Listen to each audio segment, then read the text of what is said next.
ఏమాత్రం వెరప లేకుండా మంచి మర్యాదలకి, రాజకీయాల్లో గౌరవానికి, అడ్మినిస్ట్రేషన్లో సంప్రదాయాలకి ఏమాత్రం విలువ ఇవ్వకుండా కమ్మవారిని ఓపెన్గా, టార్గెటెడ్గా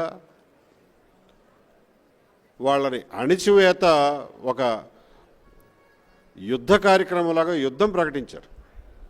అది వీడు వచ్చిన తర్వాత జరిగినటువంటి కొత్త మార్పు.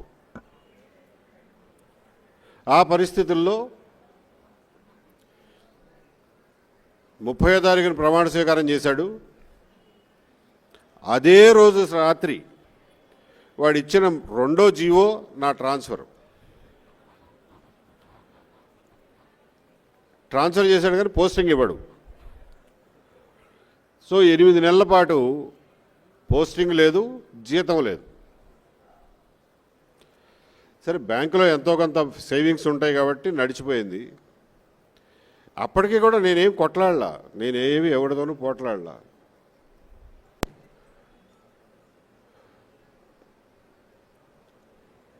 అజయ్ కల్లాం దగ్గరికి 2-3 సార్లు పోయి, ఏమంటే పోస్టింగ్ ఇవ్వకపోతే ఇవ్వకపోయారు, బాగానే ఉంది, మరి జీతం కూడా ఇవ్వకపోతే ఎట్లా బతుకుతామా, మేమేమి అంత ఆస్తులు ఉన్న వాళ్ళం ఏం కాదు, అదిగాక రోజువారీ ఖర్చులు జీతాలు వస్తే కానీ నడవు అని చెప్పంటే ఆయన కూడా ఒక కాగితం పెట్టండి చూద్దాం అన్నాడు.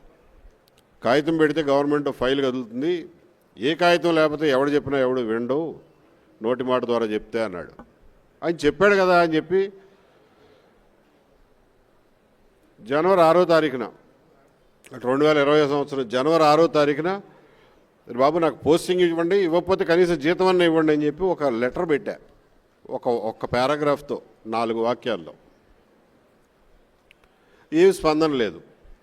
సరేలే, కొత్త సంవత్సరం పండుగలో ఉన్నారో, తర్వాత సంక్రాంతి గొడవల్లో ఉన్నారో అని ఒక 20 రోజులు ఆగి మళ్ళా 28వ తారీఖున మళ్ళీ ఒక రిమైండర్ పెట్టా. అంతవరకే, నేనేమి కొట్లాడలా ఎవరితోనూ. వారం రోజులు తిరగకుండా సస్పెన్షన్ ఆర్డర్ చేతిలో పెట్టారు. అంటే ఏంటన్నమాట, వాళ్ళ ఉద్దేశం ఏంటంటే, నువ్వు జీతం అడిగే సాహసం చేస్తావా, కాగితం ఇన్ రైటింగ్ మమ్మల్ని కాగితం పెట్టి మాకు జీతం ఇమ్మని చెప్పి అడుగుతావా అనే అహంకార ధోరణిలో ఉన్న ప్రభుత్వం ఆ రోజున. మీకు సందర్భం చెప్తున్నాను, ఎందుకంటే నాకు కూడా ఒక రకంగా కొన్నిసార్లు ఆలోచిస్తే చిన్నతనంగా అనిపిస్తుంది. ప్రభుత్వోద్యోగులం, ప్రభుత్వం మీద ఇంతలా కొట్లాడడం ఏంట్రా బాబు,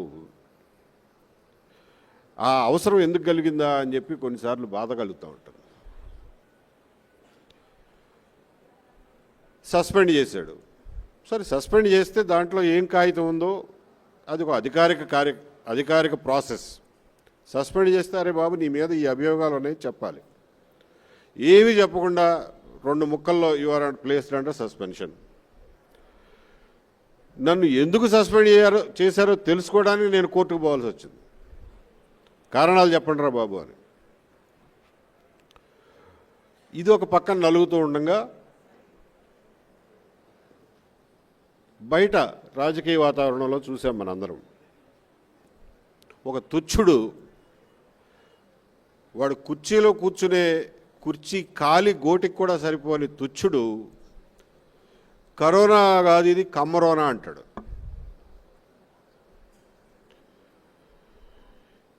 ఇంకొకటి చీఫ్ మినిస్టర్ చైర్లో కూర్చున్న వదవ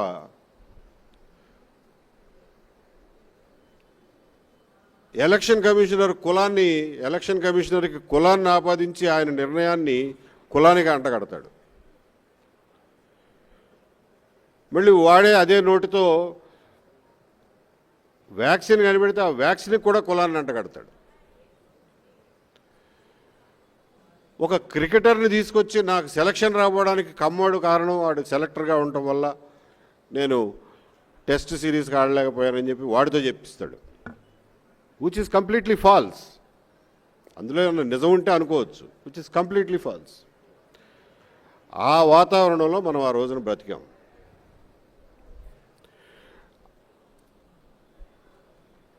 ఆ వాతావరణంలో నా మీద ఒక లేనిపోయిన నింద వేయడమే కాకుండా నేను ఏ విలువల కోసం అయితే కట్టుబడి 30 సంవత్సరాలు ఉద్యోగం చేశానో ఆ విలువలనే టార్గెట్ చేశాడు. కాబట్టి అవతలున్నది గవర్నమెంట్ అయినా భగవంతుడైనా కానీ తిరగబడకుండా ఉండను. ఆ పరిస్థితుల్లో తిరగబడాల్సి వచ్చింది. నాకున్న ఒకే ఒక మార్గం కోర్టు, న్యాయ ప్రక్రియ. కాబట్టి దాని ద్వారానే పోయాను. మా లాయర్ల మంచితనం, వాళ్ళు పడిన కష్టం వల్ల నా వాదన చెప్పుకోవడానికి వీలు పడింది. న్యాయస్థానాలు ఎంతో కొంత పనిచేస్తున్నాయి కాబట్టి నేను ఒక న్యాయస్థానం తర్వాత ఒక న్యాయస్థానంలో గెలుచుకుంటూ పోయాను. వాళ్ళు అప్పీల్ చేసుకుంటూ పోయారు. రోజుకి 50 లక్షలు ఇచ్చి లాయర్లను పెట్టి గవర్నమెంట్ తరఫున వాదనలు చేసేంత ఖర్చు పెట్టారు. సరే, అదొక సుదీర్ఘ పోరాటం అనుకోండి. నేను ఇదంతా ఎందుకు చెప్తున్నానంటే, నన్ను చూసి ప్రతివాడు గవర్నమెంట్ మీద కొట్లాడమని ఆ ఇన్స్పిరేషన్ తీసుకోకండి. కానీ ఒక వాతావరణంలో, ఒక పర్టికులర్ వాతావరణంలో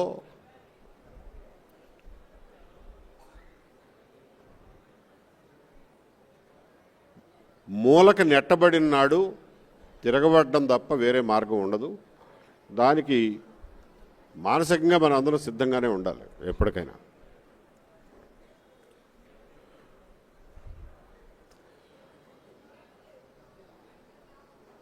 కమ్మ వాళ్ళని పేరు పెట్టి, కులం పేరు పెట్టి టార్గెట్ చేసి యుద్ధం ప్రకటించి అన్ని రంగాల్లోనూ, వ్యాపార రంగాల కాడి నుంచి ఉద్యోగ రంగాల దగ్గర నుంచి అన్ని రంగాల్లోనూ అణగదొక్కటానికి బహిరంగంగా నిస్సిగ్గుగా యుద్ధం చేసే పరిస్థితుల్లో కమ్మవారు కూడా వారికి తోచినంత స్థాయిలో వాళ్ళు ఎదురు తిరిగారు, నిల్చున్నారు. నేను ఒక్కడే కాదు, ఎంతోమంది ఆ సవాల్ని స్వీకరించి ముందుకు నడిచారు. వాళ్ళందరి ఆవేదనని మనం మర్చిపోకూడదు. బయటపడకుండా లోపల పడినటువంటి ఆవేదనలు కూడా మనం మర్చిపోకూడదు. ఇంకొక విషయం చెప్పదలుచుకున్నది ఏంటంటే, నేను 30 ఏళ్లలో ఎప్పుడు పెద్ద అప్పట్లో జరిగేవి కూడా కాదు, అవకాశాలు లేవు, నన్ను ఎవరో పిలిచేవాళ్ళు కూడా కాదు. ఈ కమ్మవారి ఆత్మీయ సమావేశాలకు వెళ్ళడం నాకు ఎప్పుడూ అలవాట్లేదు, ఏనాడు వెళ్ళలా. కానీ గత 5 సంవత్సరాల్లో వాళ్ళు సృష్టించినటువంటి వాతావరణంలో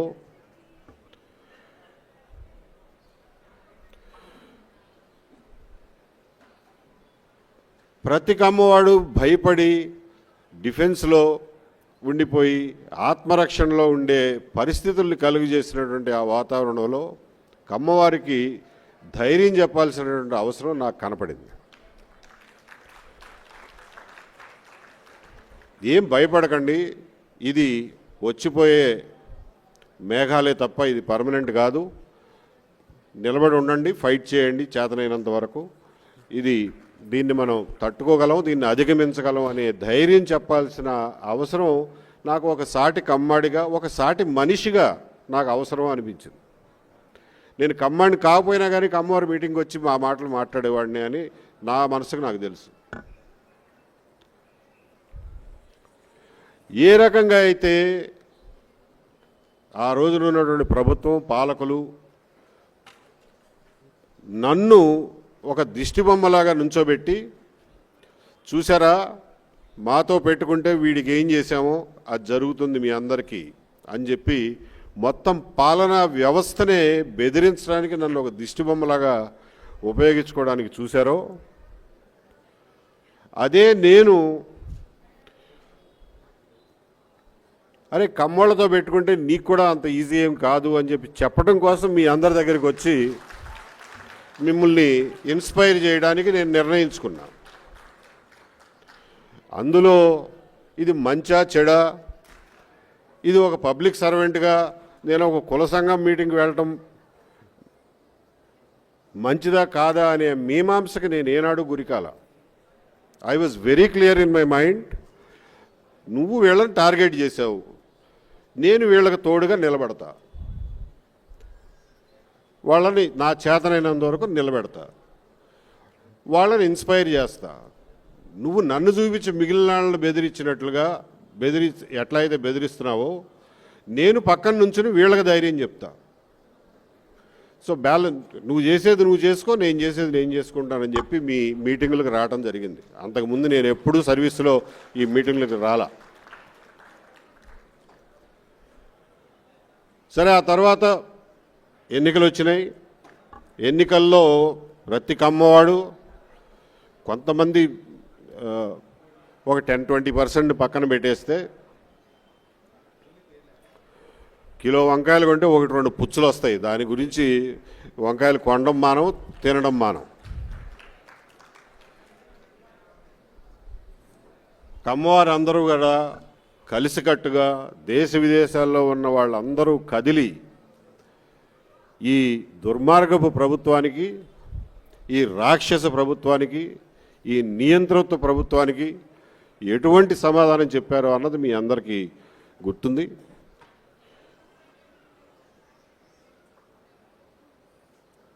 ఇది అయిపోయిన తర్వాత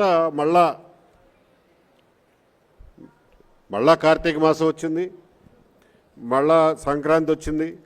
ఇలాంటి ఆత్మీయ సమావేశాలు, అమ్మవారి సమావేశాలు జరగడం, వాళ్ళు కూడా అంతకుముందు పిలిచిన చనువుతో పరిచయంతో నన్ను పిలవడం జరిగింది. ఈసారి కూడా ఒకళ్ళిద్దరు శ్రేయోభిలాషులు అన్నారు, ఏమండి మీరు మీ స్టేచర్కి ఇలా కుల సంఘాల మీటింగ్లకు వెళ్తే బాగుండదేమో ఆలోచించండి అని. నాకు మళ్ళా పూర్తి క్లారిటీ ఉంది ఆ విషయంలో. నేను ఒకటే, వాళ్ళు కష్టాల్లో ఉన్నప్పుడు వెళ్ళి నిలబడడం నా బాధ్యతగా వెళ్ళి చేశాను. అలాగే నేను కష్టాల్లో ఉన్నప్పుడు కూడా వాళ్ళందరూ పాపం సంఘీభావం ప్రకటించి, నాకు ముక్కు మొహం తెలియని వాళ్ళు, పరిచయం లేని వాళ్ళు కూడా నా గురించి కన్నీళ్లు పెట్టుకుని బాధపడిన వాళ్ళని ఎంతోమందిని చూశారు. అంటే మీకు వీళ్ళందరినీ ఒక దుర్మార్గ ప్రభుత్వాన్ని వదిలించుకోవడం కోసం, ఎన్నికల్లో వాళ్ళతో పని చేయించుకోవడం కోసం మీరు వాళ్ళ మీటింగ్లకు వెళ్తే బాగానే ఉంటుందా? గెలిచిన తర్వాత ఎన్నికలు అయిపోయినాయి కదా, ఇంకా మీటింగులకు వెళ్ళాల్సిన అవసరం లేదని అంటారా? ఇది పద్ధతేనా? ఇది నీతేనా అని చెప్పి ఆ రోజున ఏ రకంగా అయితే వెళ్ళానో, నిష్కల్మష హృదయంతో చాలా క్లారిటీతో ఆ రోజున ఎలా అయితే వెళ్ళానో ఈ రోజున కూడా అలాగే వెళ్తాను. కాకపోతే ఆ రోజున చెప్పిన మాటలు కానీ, ఆ రోజున సందర్భం కానీ వేరు, ఈ రోజున సందర్భం వేరు కావచ్చు. కానీ ఈ ఆత్మీయత, ఈ సంఘీభావం, ముందు అన్నిటికంటే ముఖ్యంగా మనుషులుగా ఒకే కష్టాల్లో ఉన్నటువంటి మనుషులు ఒకరినొకరు తోడుగా ఉండాల్సినటువంటి అవసరాన్ని మనం ఎప్పటికీ విస్మరించజాలం. ఇప్పుడు కాదు, ఎన్ని సంవత్సరాలైనా ఈ ఆత్మీయ సమావేశాలు జరుగుతూనే ఉండాలి, మన అందరం కలుసుకుంటూనే ఉండాలి. ఎలక్షన్లకు ముందు ఒక రకంగా, ఎలక్షన్లకు తర్వాత ఒక రకంగా బిహేవ్ చేయటం నా వల్ల కాదు, అలా ఎప్పటికీ చేయను.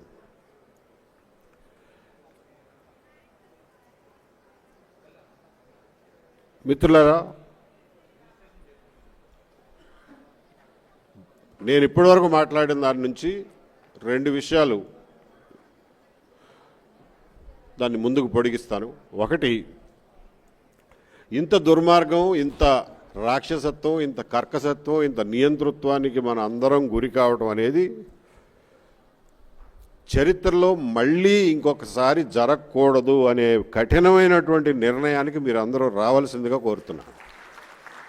నెవర్ అగైన్, నెవర్ అగైన్ ఇటువంటి వాడిని మళ్ళా అటువంటి అధికారం పొందకుండా అహర్నిశలు కావాలంటే కష్టపడాల్సినటువంటి బాధ్యత మన అందరం తీసుకోవాలి. ప్రజలందరూ తీసుకునేలాగా కూడా మనం ప్రోత్సహించాలి. దీనికోసం మనం ఏం చేయాల్సి వచ్చినా కానీ ముందు జాగ్రత్త చర్యలు కానీ చేపట్టాలి అని చెప్పి మీ అందరికీ పిలిపిస్తున్నాను. అది ఒక విషయం అయితే, రెండో విషయం గుర్తుపెట్టుకోండి, 2004 నుండి కమ్మవారిని వైఎస్ రాజశేఖర రెడ్డి టార్గెట్ చేసిన నాటి నుంచి నేను చూస్తున్నాను. ఏనాడు కూడా రాజకీయాలు కమ్మవారిని కాపాడడానికి ముందుకు రావు. ఈ విషయాన్ని, ఈ వాస్తవాన్ని వాస్తవంగా గ్రహించండి. ఎందువల్లంటే రాజకీయాలు నడిపేవారు, రాజకీయ పార్టీలు అందరినీ కలుపుకొని పోతే తప్ప వాళ్ళు రాజకీయాలు నడపలేరు. కాబట్టి ముఖ్యంగా మన టార్గెట్ చేసినప్పుడు మనకి రక్షణగా వస్తే ఇంకా ఐడెంటిఫై అయిపోతామా అనేటటువంటి బెరుకు, మీమాంస రాజకీయ పార్టీల్లో ఎప్పుడూ ఉంటుంది.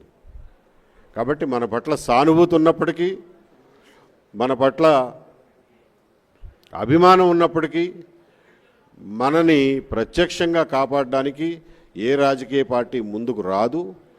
కులంగా మీరు టార్గెట్ అయినాడు, మీరు కులంగానే ఎదుర్కోవాలి, కులంగానే ఐక్యత చూపించాలి, కులంగానే ఎదుర్కోవాలి. అదొక్కటే మీకున్న మార్గం. దీనికోసం అందరూ కలిసికట్టుగా ఏ రకంగా కలుస్తారో నాకు తెలియదు, ఏ రకంగా సంఘీభావం అవుతారో, సంఘటితం అవుతారో నాకు తెలియదు. ఎన్నో మార్గాలు ఉన్నాయి. ఇలా కొసరాజు వంశవృక్షం లాగానే ఇంకొకరు లేకపోతే కమ్మవారి సంఘాలు పెట్టుకుంటారో, ఇంకోటి పెట్టుకుంటారో, లేకపోతే సైకో బాధితుల సంఘం అని ఒక కొత్త సంఘం రిజిస్టర్ చేసుకుంటారో, మీ ఇష్టం. ఏదో ఒక రకంగా మీరు సంఘటితమై మీ ఫైట్ మీరు చేసుకోవాల్సిందే తప్ప రాజకీయ పార్టీలు ప్రత్యక్షంగా వచ్చి మిమ్మల్ని కాపాడతాయి అనుకునే భ్రమ నుంచి బయటకు రావాల్సిందిగా మీ అందరినీ కోరుతున్నాను.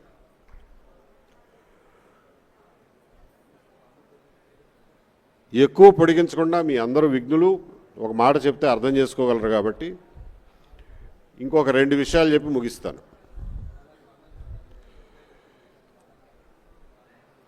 కమ్మవారు సంఘటితం అవ్వాల్సినటువంటి అవసరం ఒక పక్కన ఉంటే, కమ్మవారు ఈరోజు ఫేస్ చేస్తున్నటువంటి ఛాలెంజెస్, సవాళ్ళని అర్థం చేసుకుని దానికి తగినట్లుగా వాళ్ళ పిల్లల్ని, మనవళ్ళని, మనవరాళ్ళని ఎలా